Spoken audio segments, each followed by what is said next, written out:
Well, helping us to unpack this further is senior researcher and director at Afrasid, Thembisa Fakude. Thembisa, a very good afternoon to you. So just listening to that insert, we do understand, of course, that Maduro and his wife face these charges that were originally filed in 2020.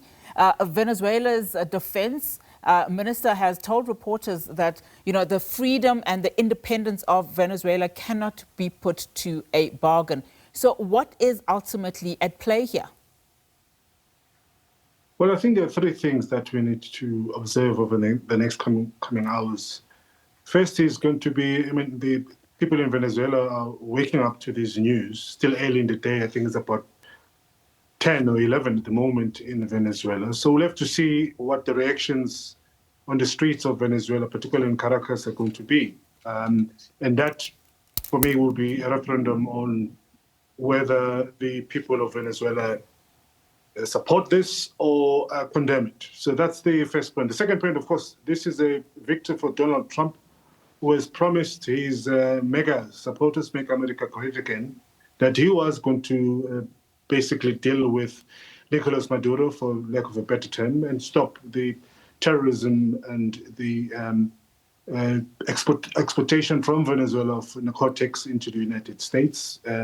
If this, of course, is true and realized, we're yet to see, except for that social media that was posted by Trump, that he was captured. We still have to see the visuals. So if this is true, Trump will be a winner, and he was going to go with that ticket to his supporters to say, I've achieved what I planned or set out to do when I started this tenure of my presidency. Of course, the third and the most concerning part of this is the precedents that this is setting. Politically, we are facing some very serious times in international politics. But importantly, the possible opportunistic actions that might be taken by other countries who have similar ambitions. One is that Russia is going to feel vindicated by this action, that it's okay to go and invade a country if you do feel that there are possible threats to your country, or if you feel that the government in that country is not treating its people well, or whatever the reasons, you can do so. But at the same time, we've got tensions that are taking place in Taiwan, and who knows?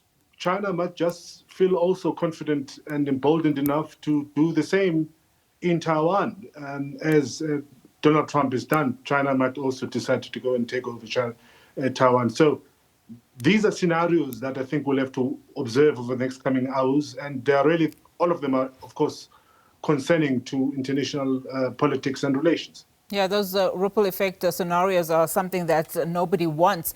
So with Caracas declaring now this state of external disturbance and calling for mobilization, from a regional perspective, how close are we to a regional conflict?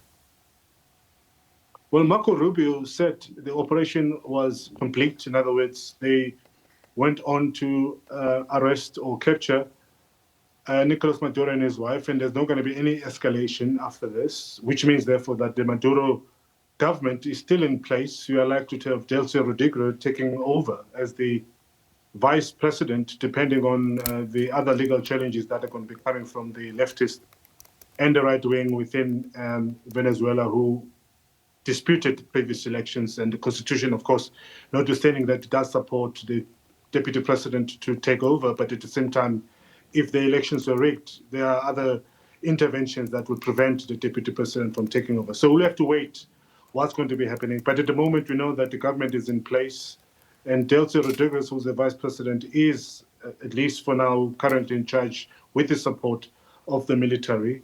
So we don't know what's going to happen at the moment. And again, as I've said, it's early in the day in Venezuela. And the referendum will be determined by the number of people who are going to be on the streets. But so far, the pictures we've seen, not only inside Venezuela, but outside Venezuela diaspora, is that one of jubilation, given that, of course, Venezuelans have been going through some serious economic challenges because of the government of Nicolas Maduro. Yeah. The standards of living is reduced, not only because of the sanctions, but mismanagement of the business of the government of Venezuela, particularly when it comes to the extraction of oil and the exportation thereof. So there is an element of happiness, but there is also a gathering of the pro-Maduro supporters that we've seen gathering outside the palace, protesting this abrupt capture of their leader. Yeah, and like one analyst said, it's not necessarily that those that are condemning this kind of attack are opposed to or in favor of Maduro. In fact, it's quite the opposite. So U.S. strikes on Venezuela under President Donald Trump, I mean, they reflect a long history of U.S. intervention across Latin America. Now Venezuela, following these attacks, has invoked Article 51 of the UN Charter. How significant is this, especially when you consider Venezuela's allies and whether they will take any action or not in the form of Russia and China? Well, Donald Trump doesn't really care. Donald Trump has got no respect of multilateralism. He's got no respect of multilateral platforms, including the United Nations, both General Assembly and Security Council. He doesn't really care. His concern is about domestic popularity, and this is what it's going to be about. He's going to go back to his supporters and say, this is what I promised to deliver, and I have delivered. What the world thinks doesn't really care. In fact, for any leader who's responsible about the global stability, you'd have thought really seriously hard about the precedent what this might send, including to some of your allies, particularly countries such as Taiwan. He doesn't care. He's in the middle of negotiating peace or truce between the Ukrainians and the Russians. This could just embolden Putin, who will come and say, you know, he's also got the right to do whatever it takes to protect the sovereignty of his country. So this is a president who's transactional, president who doesn't really care about how other countries will be impacted or affected by his actions. He's only concerned about himself and the business that is going to be conducting. You know that the United States has decided the economy at least revert back into using fossil fuels. So they are in dire need of oil, and that oil at the moment from Venezuela was going to Russia, China, India, and others who have since been buying after the sanctioning of Russia.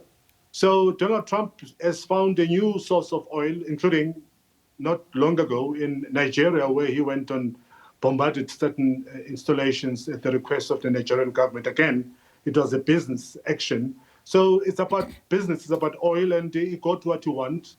And that's what drives his foreign policy and his domestic thinking. He doesn't really care about what the United Nations think or what the other nations of the world think, nor the regional stability in Latin America.